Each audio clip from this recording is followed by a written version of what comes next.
شهر رمضان الذي أنزل فيه القرآن هدى للناس وبينات من الهدى والفرقان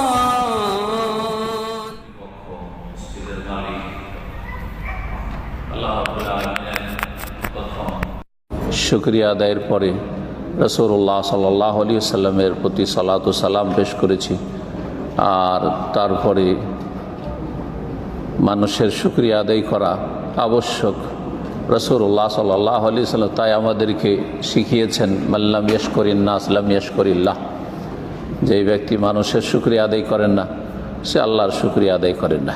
সুন্নতি খুদওয়াতুল হাজাই আল্লাহ রাব্বুল আলামিনের প্রশংসা শুকরিয়া পেশ করার পরে শুকরিয়া আদায় করি আরব আমিরাতের সরকারের এবং বিশেষ করে দুবাইয়ের যে হুকুমত রয়েছে হাফেজাহুমুল্লাহ জামিয়ান, তাদের শুকরিয়া আদায় করি, তাদের জন্য দোয়া করি আল্লাহ রাব্বুল আলামিন যেন তাদেরকে জাযায়ে খায়ের দান করেন এবং তাদের নেক আমলগুলি কবুল করেন।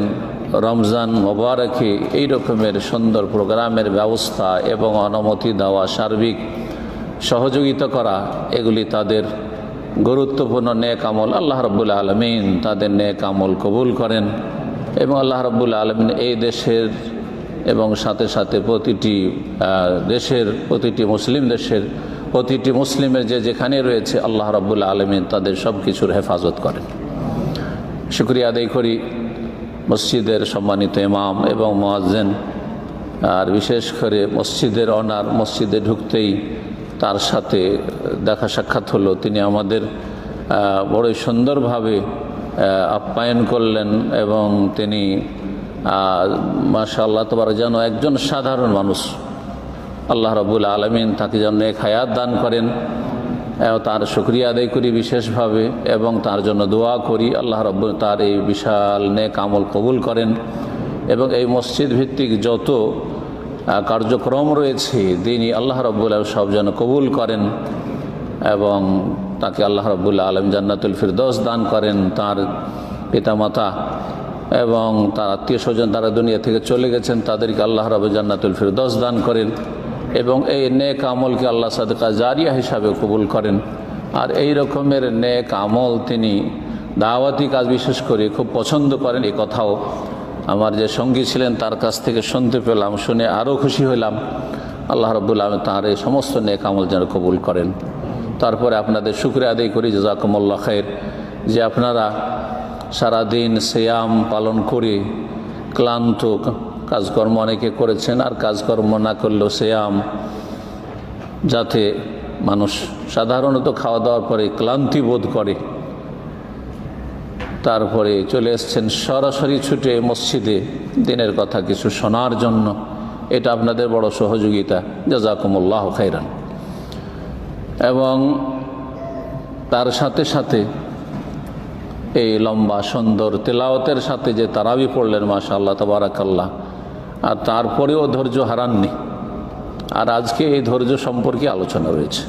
আজকের আলোচনা হচ্ছে রমজান হচ্ছে শাহরুস সবর, ধৈর্যের মাস। এই রমজান মাস ধৈর্যের মাস, সবরের মাস। এটা কেমন করে এবং এর মাধ্যমে আমরা কিভাবে নিজেদেরকে তরবিয়ত দিতে পারবো, নিজেদেরকে প্রশিক্ষণ প্রাপ্ত করতে পারবো, নিজেরা কি এই রমজান থেকে এই সবরের ধৈর্যের শিক্ষা নিতে পারবো, এই বিষয়ে ইনশাআল্লাহ তাআলা অল্প সময় হলেও কিছু কথা আপনাদের, যা আল্লাহ রাব্বুল আলামিন তৌফিক দেবেন, পেশ করার চেষ্টা করব। আল্লাহ রাব্বুল আলামিন যেন তৌফিক দান করেন। রব্বি ইশরাহ লি সাদরি ওয়া ইয়াসসির লি আমরি ওয়াহলুল উকদাতাম মিন লিসানি ইয়াফকাহু কওলি। আল্লাহ রাব্বুল আলামিন কোরআনে কারিমে ধৈর্যের কথা, সবরের কথা বিভিন্ন ভাষায় ব্যক্ত করেছেন, পেশ করেছেন বান্দার জন্য। কখনো আল্লাহ রাব্বুল আলামিন ধৈর্যের নির্দেশ দিয়েছেন, কখনো আল্লাহ রাব্বুল ধৈর্যের উপকারিতা বিভিন্নভাবে ইহকাল পরকালে যে উপকারিতা রয়েছে এবং তার জন্য মহাপুরস্কার রয়েছে, উত্তম প্রতিদান রয়েছে, তা আল্লাহ রাব্বুল আলামিন বর্ণনা করেছেন। এবং কখনো কখনো আল্লাহ রাব্বুল আলামিন ধৈর্যশীলদের জন্য যে দুনিয়া এবং আখেরাতে সার্বিক কল্যাণ রেখেছে সেসব কথা বয়ান করেছেন, যা বয়ান করলে যথেষ্ট সময়ের প্রয়োজন। কিন্তু আমরা সংক্ষেপে হইলেও কিছু কথা ধৈর্য এবং বিশেষ করে রমজান মাস হচ্ছে ধৈর্যের মাস, এই বিষয়টি নিয়ে আলোচনা করব। ধৈর্য এমন একটি উত্তম চরিত্র, এটি একটি ভালো চরিত্র এবং এত গুরুত্বপূর্ণ উত্তম চরিত্র যেটি সমস্ত ভালো চরিত্রের মৌলিক বিষয়। সমস্ত ভালো চরিত্রগুলি মানুষের, যার দ্বারা মানুষ নিজেকে চরিত্রবান করে, সেগুলির হচ্ছে মূল এই ধৈর্য ধারণ। আর যতগুলি খারাপ দিক রয়েছে আখলাকের চরিত্রের, সমস্ত খারাপ চরিত্র থেকে মুক্তি লাভের গুরুত্বপূর্ণ উপায় হচ্ছে ধৈর্য ধারণ। যেই ব্যক্তি ধৈর্যের উত্তম চরিত্রের মাধ্যমে নিজেকে সুসজ্জিত করবে, সেই ব্যক্তি অন্যান্য ভালো চরিত্রগুলি নিজের মধ্যে নিয়ে আসতে পারবে, তার তরবিয়ত নিতে পারবে এবং তার মাধ্যমে নিজেকে সুসজ্জিত করবে, অলঙ্কৃত করবে। যেই ব্যক্তি নিজেকে ধৈর্যশীল করতে পারবে, প্রমাণ করতে পারবে, ধৈর্য ধারণ করতে পারবে জীবনের প্রতিটি ক্ষেত্রে, সেই ব্যক্তি সমস্ত মন্দ যে চরিত্রগুলি মানুষের রয়েছে, যা মানুষকে বদনাম করে দেয় দুনিয়াতে এবং আখেরাতে খারাপ পরিণামের সম্মুখীন করে, সে সমস্ত খারাপ চরিত্র থেকে মুক্তি লাভ করতে পারবে। তাহলে ধৈর্য, এই একটি কথাতে বুঝতে পারলেন যে কত গুরুত্বপূর্ণ বিষয়। ধৈর্য হচ্ছে সমস্ত ভালো চরিত্রের মূল আর সমস্ত খারাপ চরিত্র থেকে বেঁচে থাকার মূল। আল্লাহ যেন আমাদেরকে উত্তম চরিত্রবান হিসাবে কবুল করেন এবং মন্দ চরিত্র থেকে আমাদেরকে মুক্তি লাভের এবং সব সময় মুক্ত থাকার তৌফিক দান করেন। এই ধৈর্যের বিষয়টিকে আমরা খুব সীমিতভাবে বুঝি। ধৈর্যের বিষয়টিকে আমরা সাধারণত বুঝি যে বালা মুসিবত হলে, বিপদ আপদ হলে ধৈর্য ধারণ করতে হয়, এতটুকুই বুঝি। কিন্তু আসলে এমনটা নয়। কোরআন এবং সুন্নাহ গভীরভাবে পড়াশোনা করলে দেখা যায় যে ধৈর্য ব্যাপক অর্থে 3 প্রকারের এবং এই 3 প্রকারের ধৈর্যগুলি হচ্ছে আসল দিন, মানে পুরোটাই দিন ইসলাম। যদি এই 3 প্রকারের ধৈর্য একজন মানুষের মধ্যে বিদ্যমান থাকে, মওজুদ থাকে, তাহলে সেই ব্যক্তির মধ্যে দিন পূর্ণরূপে মওজুদ রয়েছে। অন্য ভাষায় বলতে হইলে ধৈর্য হচ্ছে আসল দিন, রমজান মাস ধৈর্যের মাস, সে কথাটি বলি, তারপরে ধৈর্য 3 প্রকারে সে বিষয়টি বিস্তারিত বর্ণনা করব। এবং রমজান মাসে যে আমাদের এই 3 প্রকারের ধৈর্য, বাস্তবে আমরা যদি সত্যিকার অর্থে আমরা সিয়াম পালন করি, সত্যিকার অর্থে আল্লাহ রাব্বুল যথাযথ ইবাদত বন্দেগী করি, তাহলে আমাদের মধ্যে এই 3 প্রকারের ধৈর্য অবশ্যই আছে অথবা থাকতে হবে। রমজান মাস ধৈর্যের মাস, রমজান শাহরুস সবর, ধৈর্যের মাস, এই কথা 3টি হাদিসে এসেছে। একটি হাদিস সহিহ মুসলিমে রয়েছে, যেটি মুসনাদে আহমদেও আছে, আর একটি হাদিস শুধু মুসনাদে আহমদে আছে, আর একটি হাদিস সোনানে নাসাইতে আছে। এই 3টি হাদিসে এই রমজানকে শাহরুস সবর বলেছেন রাসূলুল্লাহ সাল্লাল্লাহু আলাইহি ওয়াসাল্লাম। ধৈর্যের মাস, রমজানকে ধৈর্যের মাস কেন বললেন এবং রমজান মাসকে ধৈর্যের মাস বলে নবী সাল্লাল্লাহু আলাইহি ওয়াসাল্লাম কি বলতে চেয়েছেন?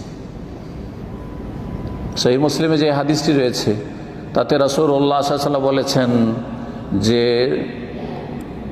সোম শাহরাস সবর বা সিয়ামু শাহরিস সবর, সিয়ামু শাহরিস সবর, ধৈর্যের মাসের সিয়াম,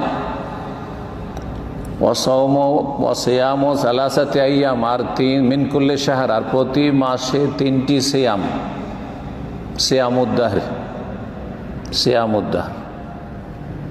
এই সবরের মাস ধৈর্যের মাসের সিয়াম রোজা, আর প্রতি মাসে 3টি করে সিয়াম রোজা যদি কেউ রাখে, তাহলে সেই ব্যক্তি আজীবন রোজা থাকলো, সেই ব্যক্তি সারা জীবন কি থাকলো, সিয়াম পালন করল।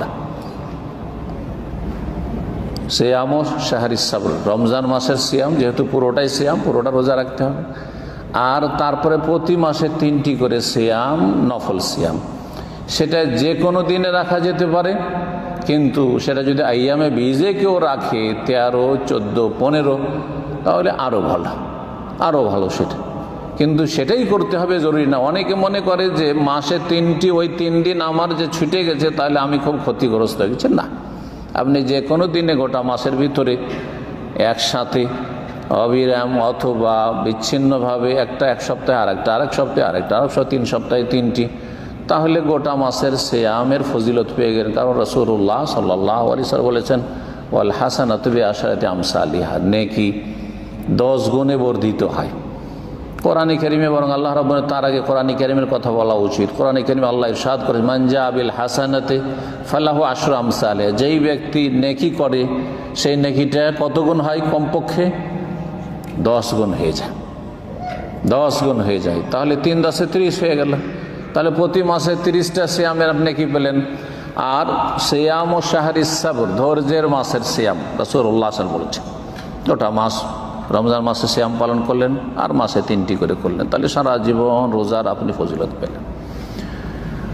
নবী করিম সাল্লাল্লাহু আলাইহি ওয়াসাল্লামের আরেকটি হাদিস যেটি মুসনাদ আহমদে রয়েছে, সিয়াম ও শাহরিস সাবর, ধৈর্যের মাসের সিয়াম, ও সিয়াম ও সালাসাতা আইয়াম, আর 3 দিন মাসে, প্রতি মাসে সিয়াম পালন করা, ইয়াযহাব ওয়াহরাস সাদরি, ইয়াযহাব ওয়াহরাস সাদরি, মানুষের সিনাই, মানুষের কলবে, হৃদয়ে যেসব কালিমা রয়েছে, যেসব হিংসা বিদ্বেষ রয়েছে, যেসব দোষ ত্রুটি রোগ রয়েছে মানুষের, সে রোগ থেকে মুক্ত করে। যেই ব্যক্তি রমজান মাসের সিয়াম পালন করবে আর প্রতি মাসে 3টি করে সিয়াম পালন করবে, সেই ব্যক্তি শত্রুতা, হিংসা, বিদ্বেষ, কালিমা আর অন্তরে যেসব ব্যাধি রয়েছে সেগুলি থেকে মুক্তি লাভ করে। অন্তরের যেসব অশান্তি রয়েছে, আর মানুষ হিংসা করলেও অশান্তি হয়, শত্রুতা করলেও অশান্তি হয়, অন্তরটাকে সাফ রাখেন, ওতে আপনি শান্তি পাবেন। যা কিছু হোক না কেন, কারোর সাথে কিছু হলো, সারাদিনও মলমালিন্য হইলো, তর্ক হইলো, কোনো কিছু হয়ে গেল, অপ্রীতিকর কিছু ঘটলো, কেউ খারাপ আচরণ করলো, অন্তর থেকে মাফ করে দিয়ে আপনি বিছানায় চলে যান, আরামসে ঘুম চলে আসবেন, আরামসে ঘুম চলে আসবেন। কিন্তু এর বিপরীত যদি কথাগুলি অন্তরে ধরে রাখেন, যে আজকে দিনে এ আমার সাথে খারাপ আচরণ করেছি, আমার সাথে দুর্ব্যবহার করেছি, আমার সাথে এই করেছে, এই করেছে, সেই করেছে, এই এত এগিয়ে গেল আর এর জন্য আমি ক্ষতিগ্রস্ত হলাম, ইত্যাদি যদি রাখেন, তাহলে অশান্তি ছাড়া কিছু পাবেন না, অশান্তি ছাড়া কিছু পাবেন না। আর কারো তকদির আপনি কেড়ে নিতে পারবেন না, কারো তকদির আপনি কেড়ে নিতে পারবেন না। জি, কারণ তকদিরের ফয়সালা আল্লাহ রাব্বুল পক্ষ থেকে, সুতরাং অন্তরটাকে সাফ করে দেওয়াটাই কালবে সালিম, ইয়াউমা লা ইয়ানফাউ মালু ওয়ালা বানুন ইল্লা মান আতাল্লাহ বিকালবিন সালিম। কিয়ামতের দিনে মানুষের ধন সম্পদ আর সন্তান সন্ততি ছেলে মেয়ে কিছুই কাজে আসবে না, ইল্লা মান আতাল্লাহ, যে ব্যক্তি আল্লাহর সামনে হাজির হতে পারবে বিকালবিন সালিম, সুস্থ অন্তর দিয়ে, যে অন্তরে কোন রকমের হিংসা নেই, বিদ্বেষ নেই, শত্রুতা নেই, কারো উপর আক্রোশ নেই, কারো ক্ষতি করব, কারো ক্ষতি হয়ে যাক, এইরকমের কোনো রকমের খারাপ কোনো কামনা বাসনা নেই, বরং কুপ্রবৃত্তি থেকে অন্তর মুক্ত রয়েছে, শাহওয়াত কুপ্রবৃত্তির অনুসরণ থেকে অন্তর্মুক্ত রয়েছে, সেই ব্যক্তি কালবে সালিম আল্লাহ, সেই ব্যক্তি নাজাত পাবে সেই দিন। অতক্ষণ পর্যন্ত একজন মানুষ জান্নাত যেতে পারবে না যতক্ষণ পর্যন্ত আল্লাহ তার অন্তরকে সাফ না করে দেবেন। এই জন্য আল্লাহ রাব্বুল কোরআনে কারীমে বলছেন, নাজানা মাফি সুদুরিহিম মিন গাইল, যারা জান্নাতে যাবে তাদের অন্তরে যেসব হিংসা বিদ্বেষ শত্রুতা কিছু ছিল, দুনিয়ায় কলহ বিবাদ ছিল, অন্তর্দ্বন্দ্ব ছিল, সেগুলি আমি বের করে নেব, আল্লাহ সাফ করে নেবেন। যদি বেশি অপরাধী হয় পানিশমেন্ট, শাস্তি দিয়ে সাফ করবেন, কবরের আযাব আর আখিরাতের আযাব, মেলা আযাব, দুনিয়ার আযাব শাস্তি পেয়েছে সেগুলি দিয়ে সাফ হবে, আর না হলে সেখানে আল্লাহ রাব্বুল সাফ করে দেবেন। যদি ভুল বুঝাবুঝি থাকে, অনেক সময় ভুল বুঝাবুঝি থাকে, আল্লাহ সাফ, দুজনে যদি জান্নাতি হয় তাহলে দুজন অন্তরকে সাফ করে ইখওয়ানান আলা সুরুরি মুতাকাবিলিন, ভাই ভাই হয়ে জান্নাতে অবস্থান করবে, আসনে বসে থাকবে, মুতাকাবিলিন, সামনাসামনি হয়ে, সামনাসামনি, কোনো শত্রুতা সেখানে থাকবে না, না কোনো রকমের বিদ্বেষ থাকবে, না কোনো রকমের শত্রুতা থাকবে জান্নাতীদের মাঝে। দুনিয়ায় যা ছিল ভুল বুঝাবুঝি ছিল সব আল্লাহ শেষ করে দিবেন। জান্নাত পবিত্র জায়গা, সুতরাং সেখানে পবিত্র অন্তরওয়ালাই সেখানে যেতে পারবে। আল্লাহ যেন আমাদের অন্তরকে পবিত্র রাখার তৌফিক দান করে। বলছিলাম যে নবী সাল্লাল্লাহু আলাইহি ওয়াসাল্লামের হাদিসে যে রয়েছে যে রমজান হচ্ছে শাহরুস সবর, দুটি হাদিস বললাম। জি, তৃতীয় হাদিসও এইরকম কথা রয়েছে, তবে সেখানে নির্দেশ দিয়েছে রাসূলুল্লাহ সাল্লাল্লাহু আলাইহি ওয়াসাল্লাম, সোম শাহরাস সবরে, ধৈর্যের মাসে তোমরা সিয়াম পালন করো, রোজা রাখো। অর্থাৎ রমজান মাসের সিয়াম পালন করে আল্লাহ ফরজ করেছেন। আর তারপরে বলছেন ও সালাসাত আইয়ামিন কুল্লি শাহর, আর 3 দিন করে প্রতি মাসে রাখো, যেটা সুন্নত নফল, রাখলে ভালো, না হলে কোনো গুনাহ নেই। এতে হবে কি যে সারা জীবনের তোমার সিয়ামে রোজার নেকি হয়ে যাবে। এইভাবে নবী কারীম সাল্লাল্লাহু আলাইহি ওয়াসাল্লাম 3 হাদিসে রমজান মাসকে শাহরুস সবর বলেছে, ধৈর্যের মাস বলেছেন। ধৈর্যের মাস কেন বলেছেন? এই রমজান মাসে যে সমস্ত ইবাদত বন্দিগি রয়েছে, এই সমস্ত ইবাদত বন্দিগিতে প্রতিটি ইবাদতে আপনার ধৈর্য সবর ফুটে উঠবে।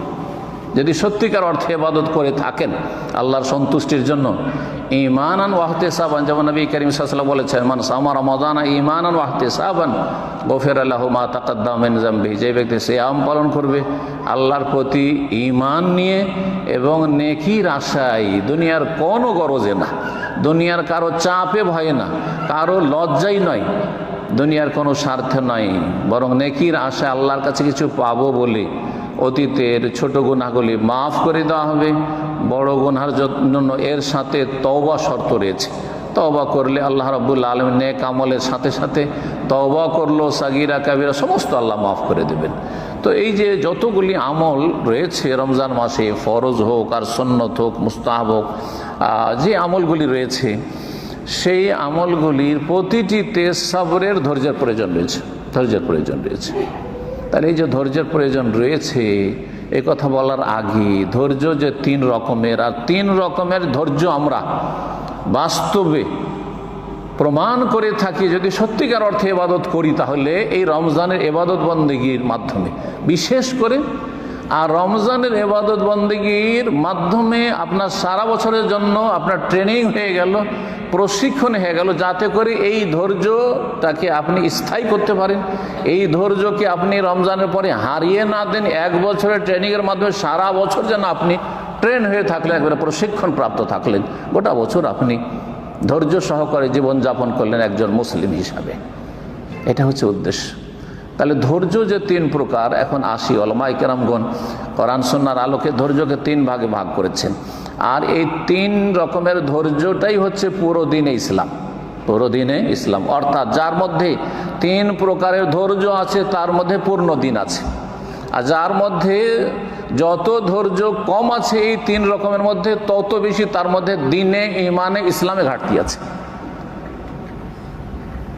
প্রথম ধৈর্য হচ্ছে আসসাবরু আলা তাআতিল্লাহ, নেকির কাজে, আল্লাহর আনুগত্যের কাজে, ভালো কাজে ধৈর্য ধারণ করা, ভালো কাজের ওপর ধৈর্য ধারণ করা, যেটাকে অন্য ভাষায় বলতে পারেন যে আল্লাহর সন্তুষ্টিমূলক কাজে অটলতা, অবিচল থাকে। যে কোনো ইবাদত বন্দেগীতে যদি আপনাকে অবিচল থাকতে হয় তো ধৈর্য আবশ্যক। যারা এই টেম্পোরারি ইবাদত করে, কিছু সময়ের ইবাদত করে, সাময়িক ইবাদত করে, তারা অধৈর্য, তারা অধৈর্য। যদি তাদের ধৈর্য থাকতো তাহলে সে ইবাদতটা কন্টিনিউ করত, সে ইবাদতটা তাদের চিরস্থায়ী হইতো, সারা জীবনের হইতো। কিন্তু অধিকাংশ মুসলিমদের অবস্থা কেমন? এরা মৌসুমি ইবাদত পছন্দ করে, যে ইবাদত মাঝে মাঝে করার লাগে, যেমন বছরে 2টো ঈদ, অসুবিধা নেই, কেউ ঈদ ছাড়ে না। সপ্তাহে একটা জুমা প্রায় মুসলিম ছাড়ে না, হ্যাঁ প্রায় মুসলিম, কিছু করি আর না করি সপ্তাহে একটা জুমা, কারণ মৌসুমি সপ্তাহে 1 দিন, তাই না? বছরে একটা রমজান আসছে, রমজানে পুরোপুরি না করলেও কিছু তো নেক আমল করি, কিছু তো নেক আমল প্রায় মুসলিমরা করে। কিন্তু বাকি রমজানে না হয় সিয়াম ফরজ, আর অন্য মাসে সিয়াম ফরজ নাই, কিন্তু 5 ওয়াক্ত সালাত, 5 ওয়াক্ত নামাজ, যেটা রমজানের সিয়ামের চেয়ে অনেক অনেক বেশি গুরুত্বপূর্ণ। বরং যাবতীয় ইবাদত বন্দেগী যেমন তৌহিদের উপর নির্ভরশীল, যে তৌহিদ না থাকলে কোনো ইবাদত কবুল হবে না, ফরজ নফল, ঠিক তেমনি যদি 5 ওয়াক্ত সালাত না থাকে তো কোনো ইবাদত কবুল হবে না, সব ইবাদত ধ্বংস হয়ে যাবে। তাহলে এই 5 ওয়াক্ত সালাতের অবস্থাটা কি মুসলিমদের? প্রথম কথা দেখি রমজান মাসে অনেকে আছেন যে রমজান মাসে সিয়াম পালন করছে, রোজা রাখছেন, রোজা ছাড়ছেন না, কিন্তু সালাত এখনো সালাতের ফরজে ঘাটতি রয়েছে। ওয়াক্ত পার করে দিলেন, যখন ঘুমিয়ে গেলেন, অনেকে ঘুমিয়ে থেকে জোহর চলে গেল, জামাত ছুটে গেল, জামাত ওয়াজিব। অনেকে জোহর পর ঘুম দিলেন, আসর ও মাগরিব কাছিয়ে গেছে, গেল আসর, রক্ত পার করে দিলেন।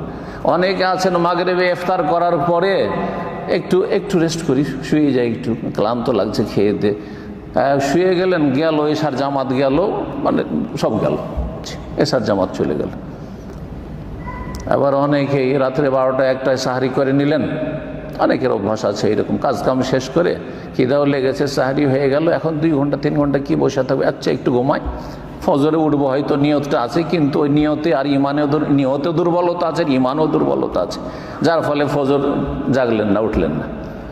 অনেক আছে ইচ্ছে করে ওই 4 ওয়াক্তই পড়ে, ফজর পড়ে না। এই তো রমজান মাসে অনেকের অবস্থা এরকম। আর অনেকে আছে একটু ভালো হয়েছে যে সারা বছর যা করে করেছে, রমজানে 5 টাইম নামাজটা পড়বো, রমজানে 5 ওয়াক্ত নামাজ পড়ছেন, বাকি রমজান পরে ধীরে ধীরে মসজিদ খালি হতে লেগেছে, কমতে লেগেছে। অধৈর্যরা শেষ এখানে। যারা রমজান মাসে ধৈর্যের ট্রেনিং করলো না, বা এই ট্রেনিং থেকে কোনো রকমের লাভ হাসিল করতে পারলো না, উপকৃত হইতে পারলো না, অনেকে ট্রেনিং কোর্সে ভর্তি হয়, কিন্তু সবাইকে আর সফল হয়? ট্রেনিং কোর্সগুলো যে হয় বিভিন্ন দুনিয়াবি পার্থিব ট্রেনিং কোর্সগুলো, সবাই কি সফল হয়? হয়েছে, একটা সার্টিফিকেট পেয়ে গেছে, হয়তো কোন রকম পাশ করে নিয়েছে, অথবা সেখানে হাজিরা দিয়েছে, কিন্তু আসলে সেখান থেকে কোনো রকমের প্রশিক্ষণ নিতে পারেনি। ঠিক তেমনি রমজান মাসে অনেকে আসছে, ট্রেনিং নিচ্ছে, আর তারপরে রমজান যেমন শেষ হলো 2-4-10 দিন পরে দেখা গেল যে মসজিদে যেমন অবস্থা ছিল রমজানের আগে, আবার সেই অবস্থায় ফিরে এসছে। এই যেগুলো মৌসুমি রমজানি মুসলমান, এরা হচ্ছে কি রমজানি মুসলমান। এই রমজানি মুসলমানগুলি রমজানের আগে যেমন ছিল বেনামাজি ছিল, এখন আবার শাওয়াল মাসে গিয়ে আবার বেনামাজি। বেসাল কওম, সালাফগণ বলেছেন যে সবচাইতে খারাপ মানুষ ওরা, আল্লাযীনা লা ইয়াবুদুনাল্লাহ ইল্লা ফি রমাদান, যারা আল্লাহর ইবাদত শুধু রমজানে করে, শুধু রমজানে। যে আল্লাহ আমাদের রব রমজানে, সে আল্লাহ বাকি 11 মাসও আমাদেরই রব, আপনাদের রব, তাই না? তাহলে 1 মাস আল্লাহর ইবাদত করবেন, 1 মাস আল্লাহর গোলামি করবেন, আর বাকি 11 মাস আপনি আর কারো শয়তানের গোলামি করবেন। যারা আল্লাহর গোলামি করে না, আল্লাহর দাসত্ব স্বীকার করে না, আল্লাহর আনুগত্য করে না, আল্লাহর আদেশ নিষেধ মানে না, তারা কার আদেশ নিষেধ মানে? এই কুপ্রবৃত্তির, হাওয়ার। আর হাওয়া শয়তানের পক্ষ থেকে, হাওয়া মানে যেদিকে মনটা ঝুঁকে, শয়তানকে দিয়ে দিয়েছে, শয়তানকে কলবের লাগাম দিয়ে দিয়েছে, যেদিকে টানছে সেদিকে যাচ্ছে, যেদিকে টানছে সেদিকে যাচ্ছে। বলছে যে হয়ে গেছে, যথেষ্ট হয়ে গেছে, গুনার কাফফারা রমজান মাসে হয়ে গেছে, ব্যাস শেষ। অথবা দেখা দেখি, আসলে অধিকাংশ মানুষের ইবাদত বন্দেগী হচ্ছে কিরকম? ইবাদত নয়, আদাত, ট্র্যাডিশনাল, যেটা হচ্ছে অভ্যাসগত, প্রথাগত বিষয়। দুনিয়ার সবাইকে দেখি, গ্রামবাসীকে দেখি, সবাই মসজিদমুখী রমজান মাসে হয়, তো আমরাও মসজিদমুখী।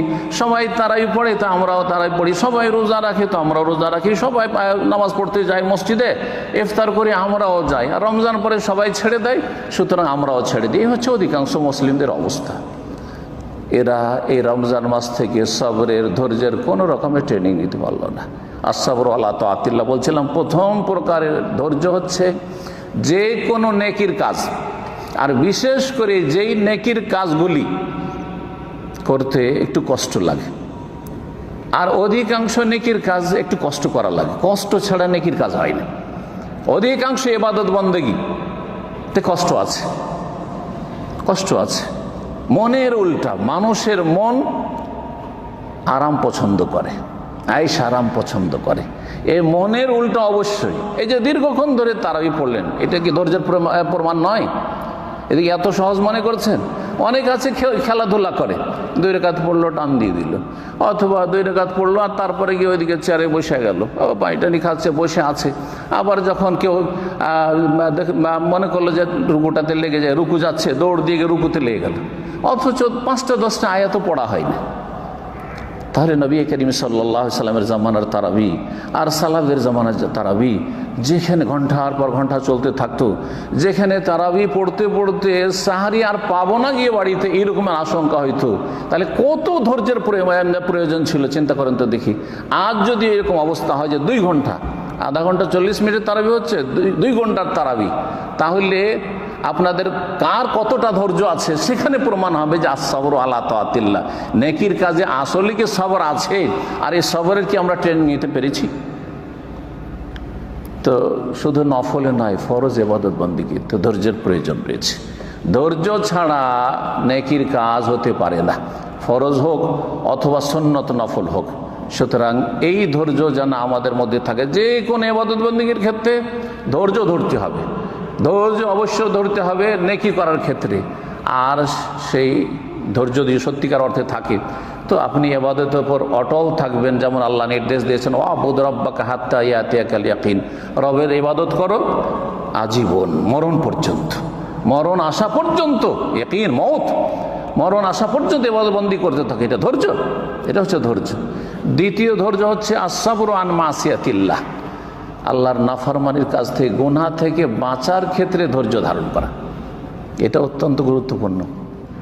যারা বিভিন্ন পাপে জড়িয়ে আছে তারা অধৈর্য, তাদের মধ্যে যদি ধৈর্য থাকতো, ধৈর্য ধরতে পারতো, নিজেকে কন্ট্রোল করতে পারতো, তাহলে পাপে লিপ্ত হইতো না।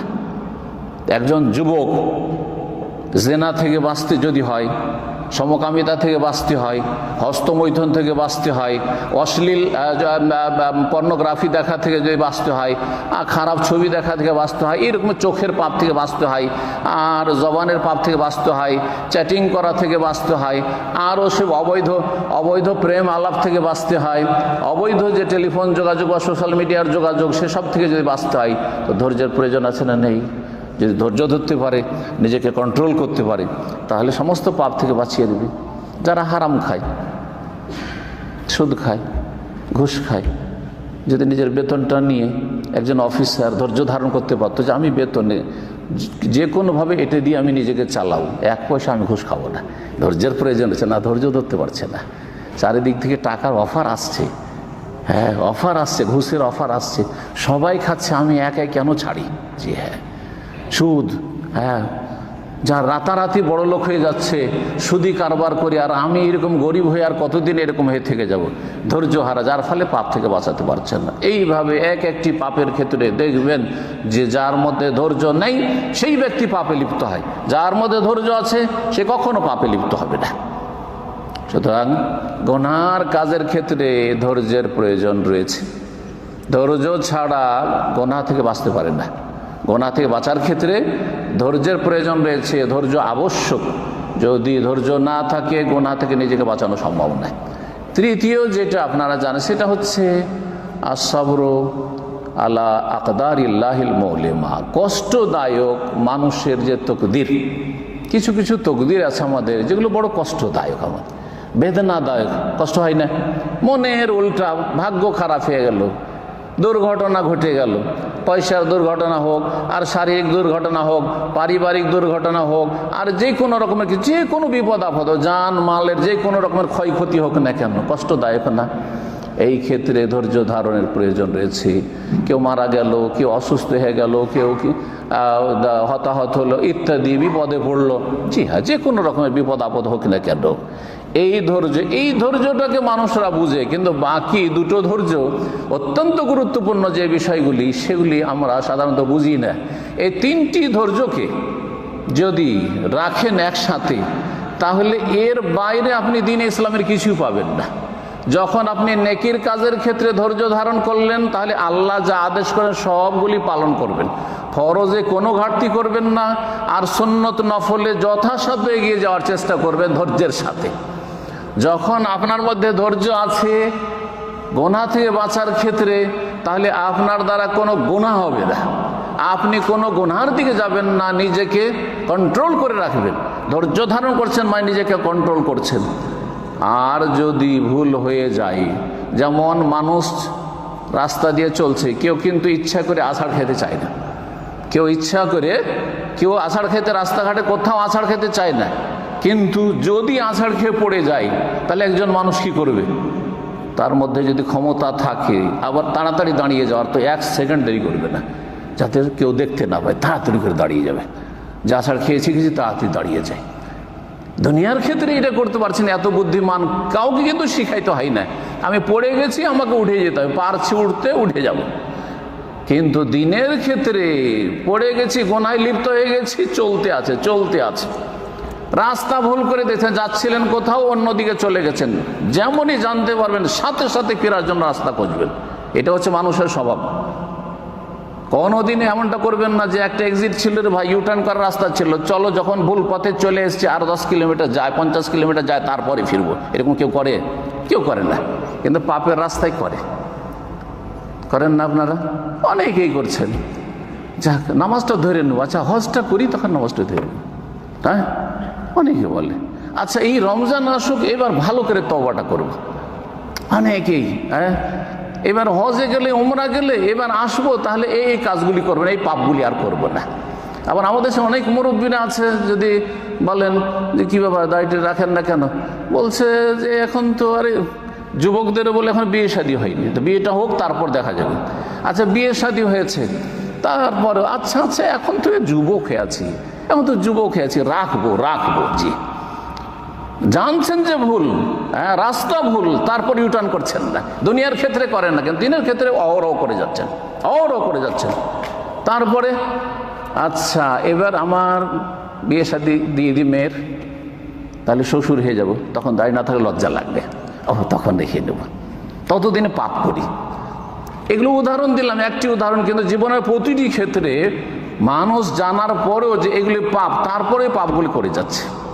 গোনার ক্ষেত্রে, গোনা থেকে বাঁচার ক্ষেত্রে ধৈর্য ধারণ করতে হবে, না হলে গোনা থেকে নিজেকে বাঁচাতে পারবেন না। বালা মুসিবতের ক্ষেত্রে বিপদ আপদ আসতে পারে, সারা জীবন কোনো মানুষ সুখে থাকবে না, মনে রাখবেন। সারা জীবন কোনো মানুষ সুখে থাকবে না। বাহ্যিক সুখী দেখছেন যে এই লোকটা তো কোনো বিপদ আপদ দেখি না, কিন্তু হতে পারে যে তার আভ্যন্তরীণ বিপদ আছে, সে টের পাচ্ছে, আপনি টের পাচ্ছেন না। লোকটাকে দেখছেন যে আর্থিক কোনো অভাব নেই, শরীরটাও সুস্থ, কোনোদিন দেখা যায় না অসুস্থ হচ্ছে, কিন্তু মানসিক এমন অশান্তিতে আছে, তার চেয়ে অনেক ভালো আছে না। শারীরিক অসুস্থ, সে মানসিক অসুস্থ শরীর নিয়ে আপনার ঘুম চলে আসে, কিন্তু তার মানসিক অশান্তি, তার ঘুম আসে না, তার ভিতরে দানা ঢুকে না, খেতে পারেন না সে। আপনি অসুস্থ, তারপর আলহামদুলিল্লাহ অনেক ভালো আছেন। দুর্বল মানুষ তাও ভালো আছেন, কিন্তু একজন মানুষকে দেখছেন সবল আর মাশাআল্লাহ অনেক টাকা পয়সার মালিক, কত যে অশান্তিতে আছে। কেউ স্ত্রী নিয়ে অশান্তিতে আছে, তো কেউ স্বামী নিয়ে অশান্তিতে আছে, কেউ ছেলে মেয়ে নিয়ে অশান্তি আছে, কেউ বাপ মা নিয়ে, ভাই বোন নিয়ে অশান্তিতে আছে, কেউ কত রকমের অশান্তিতে আছে।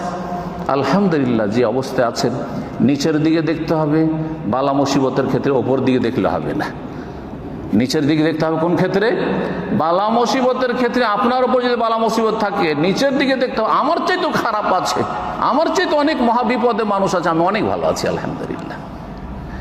আর নেক আমল করার ক্ষেত্রে, ভালো আমলের ক্ষেত্রে, দিনের বিষয়ে ওপর দিকে দেখতে হবে, নিচে দেখলে হবে না। এই দুটো কথা অন্তত মনে রাখবেন। অর্থাৎ আপনার সাথী সঙ্গী, রুমমেট আছে, আশেপাশে প্রতিবেশী আছে, এক ওয়াক্ত পড়েন না, আপনি 4 ওয়াক্ত পড়ছেন, শুধু ফজর পড়ছেন না, মনে করছেন আমি যে কত ফেরেশতা, এরা এক ওয়াক্ত নামাজ পড়েন না, আর একটা রোজা রাখেন, আমি তো নাই একটা দুটোই ছাড়লাম, এরা তো এতগুলি পাপ করে, আমি নাই 1-2টাই করছি। এটা চলবে না। দেখতে হবে আমার চাইতে অনেক ভালো মানুষরা আছে, যারা ওলিউল্লাহ মাশাআল্লাহ, তাদের একটা ভুল ত্রুটি বাহ্যিক দেখতে পাই না, একটা কোনো রকমের ফরজে ঘাটতি দেখতে পাই না, একটা হারাম নাজাইজ কাজে তাদেরকে দেখতে পাই না, সুন্নত নফলে কখনো তারা পিছিয়ে নেই, যাকাতে কোনোদিন পিছিয়ে নেই, দান সাদকাতেও পিছিয়ে নেই, নফল সিয়ামও পিছিয়ে নেই। ফরজ তো করে, কিন্তু নফলও করে। তারাবিতে দেখি যে একটা তারাবি তাদের ছুটে না, ইত্যাদি ইত্যাদি। মাশাআল্লাহ, তারা এতেকাফও তারা করছে, এরা তা ইফতারিও করাচ্ছে, এরা আর্থিক ইবাদতও করছে, মাশাআল্লাহ। চারিদিকে দেখছেন, তো ওদেরকে দেখে আপনাকে এগিয়ে যেতে হবে। আল্লাহ বলেছেন ফাস্তাবিকুল খায়রাত, ভালো কাজে কম্পিটিশন করো। সাবিকু ইলা মাগফিরাতিন ওয়া সারিউ ইলা মাগফিরাতিন, দৌড় দাও, কম্পিটিশন করো আল্লাহর কাছে ক্ষমা নেওয়ার জন্য এবং ভালো কাজের ক্ষেত্রে। আর এই নয় যে আমার চাইতে মেলা খারাপ আছে, আর এই সমাজে তো ভালো মানুষই নেই, আমি তো মেলা ভালো, এই কথা নয়। কিন্তু যখন বালা মুসিবতের বিষয় আসবে, আরে সমাজে আমার চাইতে কত খারাপ অবস্থায় আছে, আমি তো অনেক ভালো আছি আলহামদুলিল্লাহ। অসুস্থ থাকলে কি হবে? এমন এমন অসুস্থ আছে যে ও গোটা মাসের শ্যাম পালন করতে পারে না। আমি তো আলহামদুলিল্লাহ অসুস্থ থাকলে আলহামদুলিল্লাহ শ্যাম পালন করতে পারছি, রোজা রাখতে পারছি মাশাআল্লাহ। আমি মাশাআল্লাহ 5 ওয়াক্ত সালাত পড়তে পারছি। কে শুয়ে শুয়ে সালাত আদায় করছে, আমি তো দাঁড়িয়ে সালাত আদায় করতে পারছি। জি, নবী করিম সাল্লাল্লাহু আলাইহি ওয়াসাল্লাম কথা বলেছেন, ইযা নাযারা আহাদুকুম ইলা মান ফাযলা আলী, কোনো ব্যক্তি যদি দেখে যে আমার চাইতে কেউ শ্রেষ্ঠ, আমার চাইতে কেউ পয়সাওয়ালা, আমার চাইতে কেউ সুখী দুনিয়ার ক্ষেত্রে, ফালিয়ানজুর ইলা মান হুয়া আসফালা মিনহু, নিচে যারা আছে তাদের দিকে দেখো, নিচে যারা আছে তাদের দিকে দেখো। তাহলে কি হবে? ফাইন্নাহু আজদারু আল্লাহ তাজদারু নি'মাতাল্লাহি আলাইকুম, তাহলে এতে হবে কি যে আল্লাহর নিয়ামতগুলিকে তুমি তুচ্ছ জ্ঞান করবে না, আল্লাহর নিয়ামতকে তুমি হালকা ছোট মনে করবে না। তোমার উপর অনেক নিয়ামত আছে, অনেক নিয়ামত আছে যেগুলি থেকে অনেকে বঞ্চিত আছে। তো বালা মুসিবতের ক্ষেত্রে ধৈর্য ধারণ করা, এ 3টি ধৈর্য কথা আর বেশি হয়তো লম্বা করা যাবে না। এই জন্য এখন এদিকে যাই যে রমজান মাসে এই 3 রকমের ধৈর্য কি করে আমরা ফুটিয়ে তুলব। রমজান মাসে যেসব ইবাদত বন্দেগীগুলি আছে, আর বিশেষ করে যে ইবাদতগুলি বলছিলাম, যে ইবাদতগুলিতে একটু কষ্ট করতে হয়, যেমন এলেম শিখতে কষ্ট লাগে না? হ্যাঁ, অত সহজ লাগে? হ্যাঁ, গান শুনতে যেমন মজা লাগে। আচ্ছা, অনেকে আছে একটু ভালো গান শোনেন না হয়তো, কিন্তু সঙ্গীত, ইসলামী সঙ্গীত শোনেন, তাই না? গান শোনেন না, খারাপ গান মানে মিউজিক টিউজিকওয়ালা, কিন্তু ইসলামী সঙ্গীত খুব ভালো লাগে, তাই না? ইসলামী সঙ্গীত শুনতে খুব মজা লাগে, কিন্তু বক্তব্য ঘন্টার পর ঘন্টা যদি ইসলামী সঙ্গীত সুর শোনেন খুবই মজা লাগছে, কিন্তু বক্তব্য 3-4 মিনিটের পরে দেড়টা না এত শোনা যাবে না। দেখে এলাম শুরুতে কি বলছে, একটু দেখে হয়ে গেল। তো কি এলেম শিখবেন আপনি? তো এলেম শিখলে ধৈর্য লাগবে না? লাগবে না? সরাসরি এসে শিখলেও ধৈর্য লাগবে, কষ্ট করে আসতে হয়েছে, আবার বসতে হয়েছে, আবার যে কতক্ষণ বসতে হয়, তারপরে আবার যেতে হবে ফিরে, কত কষ্ট। আর যদি না আসে যে বাসা থেকে বসে বসে অনলাইনে মেলা শাইখদের আছে আলোচনা শুনবো, সেখানেও ধৈর্য ধারণ করে 1 ঘন্টা বসে শুনতে হবে। একটা বিষয় সম্পর্কে সম্যক জ্ঞান হাসিল করলে 1 ঘন্টা কমপক্ষে বসে শুনতে হবে। আপনি 5 মিনিটের বেশি ধৈর্য ধরবেন না, কেমন করা হবে? এলেম শিখা প্রথম ইবাদত, আমলের আগে তো এলেম শিখাতে ধৈর্যের প্রয়োজন রয়েছে, আছে না? নেই? এলেম শিখতে হবে, তারপরে আমল করা। নিয়মিত তারাবি পড়বো, তারাবিতে একটু ঘাটতি করব না। ফরজের কথা, ফরজ তো অবশ্যই করতে হতে তো কোনো রকমের কনসিডার নেই, কিন্তু এই ক্ষেত্রে আপনি ধৈর্য না ধরলে পারবেন? পারবেন না, না বিভিন্ন বাহানা হয়ে যাবে। আজকে শরীরটা ক্লান্ত লাগছে। কোরআন খতম করা ধৈর্যের প্রয়োজন আছে না? নেই? না হলে এনে কামল সম্ভব?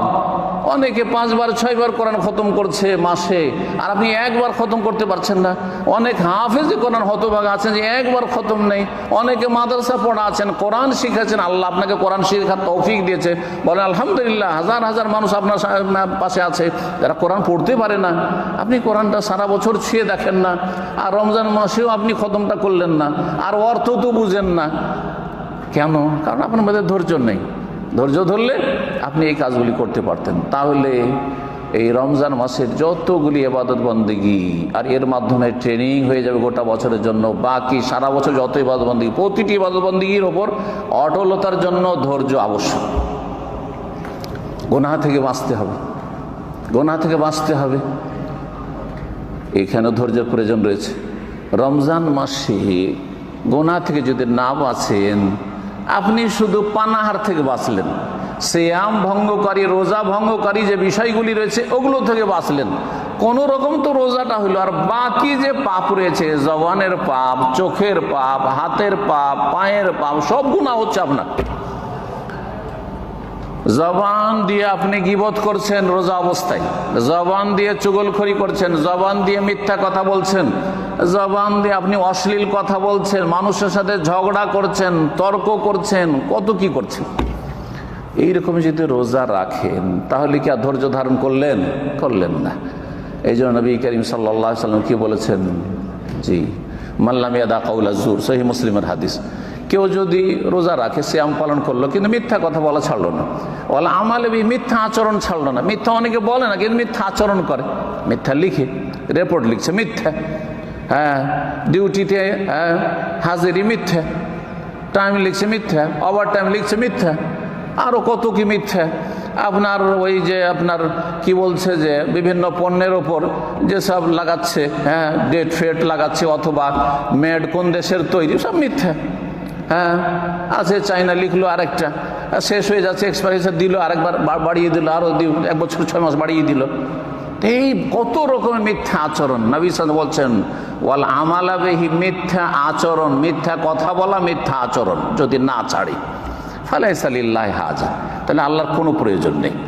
ফিয়াইয়াদা তো আমাহু সারাবাহু, সে পানাহার ছাড়লো কি ছাড়লো না, রোজা রাখলো কি রাখলো না, খেলো কি খেলো না, পান করলো কি করলো না, কোনো লাভ নাই এই সিয়ামে, কোনো লাভ নাই এই সিয়ামে। আরেকটা হাদিস মুসনাদ আহমদেও আছে, নবী সাল্লাল্লাহু আলাইহি ওয়াসাল্লাম থেকে বর্ণিত হয়েছে, রুব্বা সাইমিন, অনেক রোজাদার আছে, লাইসা লাহু মিন সিয়ামিহি ইল্লাল জু ওয়াল আতাশ, তার সিয়াম থেকে, রোজা থেকে খিদা ছাড়া আর পিপাসা ছাড়া আর কিছুই পায় না।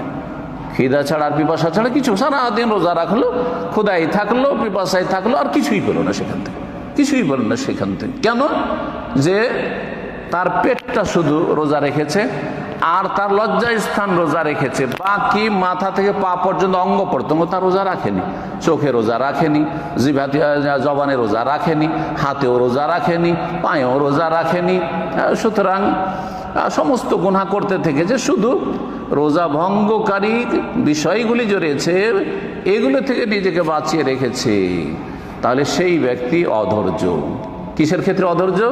আসসাবরু আন মাসিয়াতিল্লাহ, গুনার কাজ থেকে বেঁচে থাকার ক্ষেত্রে অধৈর্য। গুনার ক্ষেত্রে, গুনাহ থেকে বাঁচার জন্য ধৈর্যশীল হইতে হবে। 3 নম্বর যে বিষয়টি, কষ্টদায়ক তকদিরের ওপর সবর করা, এটাও রোজাতে রয়েছে। যখন রোজা অবস্থায় থাকেন পিপাসা লাগে না?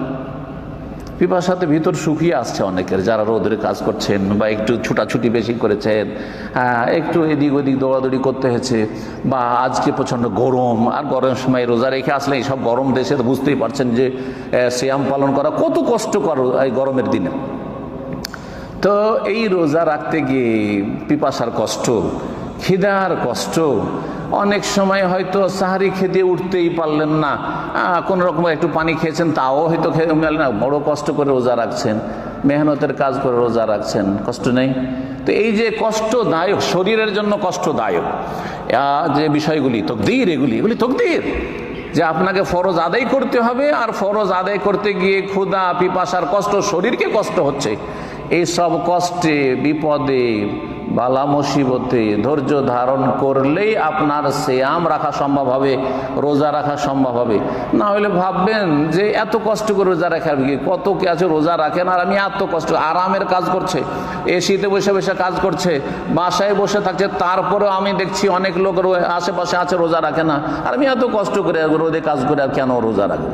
যেহেতু আপনি এই কষ্টের ওপর, বিপদের ওপর ধৈর্য ধারণ করলেন না। এই যে রমজান মাসে 3 রকমের ধৈর্যের ট্রেনিং হয়ে গেল, শাহরুস সবর। আপনি নেকির কাজে অটলতায় ধৈর্য ধারণ করলেন, গুনাহ থেকে বাঁচার জন্য ধৈর্য ধারণ করলেন, আপনি বালা মুসিবত, কষ্ট বরদাস্ত করায়, কষ্ট বরদাস্ত করা ট্রেনিং হয়ে গেল, কষ্ট বরদাস্ত করায় ধৈর্য ধারণ করলেন। এটাকে যদি সারা বছর ধরে রাখতে পারেন, যে ট্রেনিং যা করেছি এই ট্রেনিং থেকে আমি সারা বছর বরং সারা জীবন লাভবান হব, তাহলে আপনি সফল হয়ে গেলেন। আর যদি এইভাবে ধৈর্যকে আপনি যদি নিজের মধ্যে আপনি মজবুত করে রাখতে পারেন, আর এই ধৈর্যকে যদি কন্টিনিউ করতে পারেন, তাহলে আপনার জন্য দুনিয়া আখিরাতে মহাপুরস্কার রয়েছে।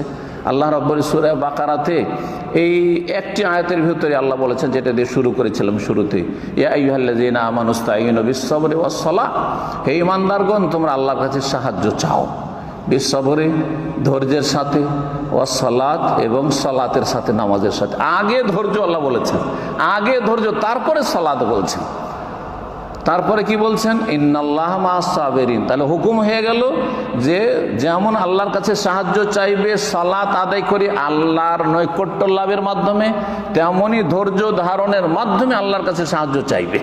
আল্লাহর কাছে দোয়া করছো, সাহায্য চাইছো, কিন্তু হচ্ছে না, আরে দোয়া করলাম, কাজ হয় না। 2-4-5 দিন দোয়া করার পরে অধিকাংশ লোক কি হয়ে যায়? অধৈর্য হয়ে যায়, যে আর কি লাভ নেই, দোয়া করে কিছু ফল পাই না, কিন্তু যদি ধৈর্য ধারণ করতেন আর সালাতের সাথে সাথে আল্লাহর সান্নিধ্য অর্জনের চেষ্টা করতেন তো আপনি সফলতা পর্যন্ত পৌঁছে যেতেন। আল্লাহ বলছেন সাহায্য চাও ধৈর্যের সাথে এবং সবরের সাথে, সালাতের সাথে, নামাজের সাথে। ইন্নাল্লাহ মা'আস সাবিরিন, নিশ্চয়ই আল্লাহ ধৈর্যশীলদের সাথে আছেন। ধৈর্যশীলদের সাথে, চিন্তা করেন এটা কি যেমন তেমন ফজিলত। আল্লাহ ধৈর্যশীলদের সাথে আছেন। আপনি যদি ধৈর্য ধারণ করতে পারেন, এই 3 রকমের ধৈর্য, নেকির কাজে ধৈর্য, পাপ থেকে বাঁচার ক্ষেত্রে ধৈর্য, বালা মুসিবতের ধৈর্য, তো আপনার সাথে আল্লাহ আছে। যার সাথে আল্লাহ আছে কি চিন্তা আছে? আল্লাহ আছে। সুতরাং বালা মুসিবত আসলে যেমন রাত সারা জীবন থাকে না, যখন রাত হয়েছে ভোর একদিন হবেই, ঠিক তেমনি বিপদ আপদ সারা জীবন থাকে না, বিপদ আপদ এসেছে একদিন দূরীভূত হবে। ইন্না মা'আল উসরি ইউসরা, অবশ্যই যখন মুশকিল হয়েছে অবশ্যই আসান আল্লাহ করবেন, এটা হবে। এই গুণ আপনার মধ্যে তৈরি হবে। তারপরে একটু এগিয়ে গিয়ে আল্লাহ বলছেন ওয়াবাশশিরিস সাবিরিন, ধৈর্যশীলদেরকে সুসংবাদ দিয়ে দাও। সুসংবাদ দিতে বলছেন। তাহলে ধৈর্য ধরতে পারলে নবী করিম সাল্লাল্লাহু আলাইহি ওয়াসাল্লামকে বলা হচ্ছে যে মানব জাতিকে সুসংবাদ দাও যদি ধৈর্য ধারণ করতে পারে। আল্লাযীনা ইযা আসাবাতহুম মুসিবা, এখানে বিপদ আপদে ধৈর্যের কথা বিশেষভাবে আল্লাহ বলেছেন। যখন তাদের উপর মুসিবত নেমে আসে, বিপদ আপদ নেমে আসে, কালু, তখন হাই হাই করে না, আর বাঁচবো না, আর মরে যাব, আর বেঁচে থাকার লাভ নাই, আমার এই ক্ষতি হয়ে গেল, আর কি করব। হ্যাঁ, না না, কখন আত্মহত্যা করে না। মুমিন মুসলিম কখন আত্মহত্যা করতে পারে না। জি, তার ইমানে ত্রুটি আছে, আল্লাহ সম্পর্কে কুধারণা আছে, যার ফলে এই কাজে সে পা দিয়েছে, আত্মহত্যার দিকে এগিয়ে গেছে। কোনো মুসলিম যদি আল্লাহর প্রতি সত্যি ঈমান থাকে এবং আল্লাহ সম্পর্কে সুধারণা থাকে আর সত্যি যদি ধৈর্য ধারণ করে আর ধৈর্য ধারণের যে মহাপুরস্কার রয়েছে সেগুলি সামনে রাখে, কখনো এটা করবে না। কারণ আল্লাহ রাব্বুল আলামিন সম্পর্কে পজিটিভ হবে যে আল্লাহ বালা মুসিবতে তিনি উঠাতে সক্ষম, যিনি দিয়েছেন তিনি উঠাতে সক্ষম। ওয়াবাশশিরিস সাবিরিন, ধৈর্যশীলদেরকে সুসংবাদ দিয়ে দাও। আল্লাযীনা ইযা আসাবাতহুম মুসিবা, যাদের মুসিবত আসলে কালু, তারা বলে ইন্না লিল্লাহ। কি বলে? আমরা সবাই আল্লাহ। ইন্না লিল্লাহ মানে আমরা সকলে আল্লাহর। ওয়া ইন্না ইলাইহি রাজিউন, যখন আল্লাহর, তো কার কাছে ফিরে যাবে? যার তার কাছে না ফিরে যাবে? আল্লাহর, তো আল্লাহর কাছে ফিরে যাবে। আপনার টাকা পয়সা মার্কেটে ছড়িয়ে আছে, যদি আপনার কাছে ফিরে না আসে অন্য জায়গায় যাবে? আসল হচ্ছে আপনার কাছে যাবে, আপনার ন্যায্য অধিকার। কেউ যদি আপনার টাকা পয়সা পাওয়ার পরে বলে যে না আমার হাতে চলে এসেছে, আপনার কি এটা বলার অধিকার আছে? ঠিক ওই রকমই আল্লাহ রাব্বুল আলামিন আমাদের জান, মাল, পরিবার, পরিজন, ছেলে, মেয়ে, স্ত্রী, সব কিছুর মালিক। শুধু আল্লাহ যদি সব কিছু নিয়ে নেন, ইন্না লিল্লাহ, সব তো আমরা আল্লাহর, সব তো আল্লাহর। আমরা শুধু মন্ত্রের মতো পড়ি, সেই জন্য বুঝি না, আমরা সব আল্লাহর। ওয়া ইন্না ইলাইহি রাজিউন, আমার সুস্থতা ছিল, এখন আর সুস্থতা নেই, কথা বলতে পারছি না, চলতে পারছি না, ইন্না লিল্লাহ, আমরা আল্লাহর। দুনিয়া থেকে বিদায়, মারা গেল, ইন্না লিল্লাহ, আমরা আল্লাহর। সুতরাং ওয়া ইন্না ইলাইহি রাজিউন, আল্লাহর কাছে ফিরে যেতে হবে। সমস্ত নিয়ামত আল্লাহর পক্ষ থেকে এসেছে, সুতরাং আল্লাহর কাছে, সমস্ত নিয়ামত আল্লাহর কাছে ফিরে, আল্লাহর আমানত, আল্লাহর কাছে ফিরে যাবে। জি, আল্লাহ রাব্বুল আলামিন কোরআনের আয়াতগুলি যদি বলি সময় লম্বা হয়ে যাবে, 1-2টি আয়াত দিয়ে শেষ করছি। আল্লাহ বলছেন কিয়ামতের দিনে তিনি ঘোষণা করবেন ইন্নামা ইউআফাস সাবিরুন আজরাহুম বিগাইরি হিসাব। ইন্নামা ইউআফাস সাবিরুন আজরাহুম বিগাইরি হিসাব, যারা ধৈর্যশীল তাদেরকে বিনা হিসাবে পূর্ণ মাত্রায় তাদের বদলা দেওয়া হবে। যারা ধৈর্য ধরবে তাদেরকে কোনো হিসাব থাকবে না। এই হিসাব নয় যে তাদেরকে এক নেকি 10 হলো 10, 100 হলো 100, 700 হলো, এটাও না। বিনা হিসাবে, বেগাইরে হিসাব, বেহিসাব আল্লাহ দেবেন, যেটাকে আমরা বেহিসাব বলি, বেহিসাব আল্লাহ পুরস্কার দেবেন ধৈর্যশীলদেরকে, আল্লাহ রাব্বুল আলামিন বলেছেন।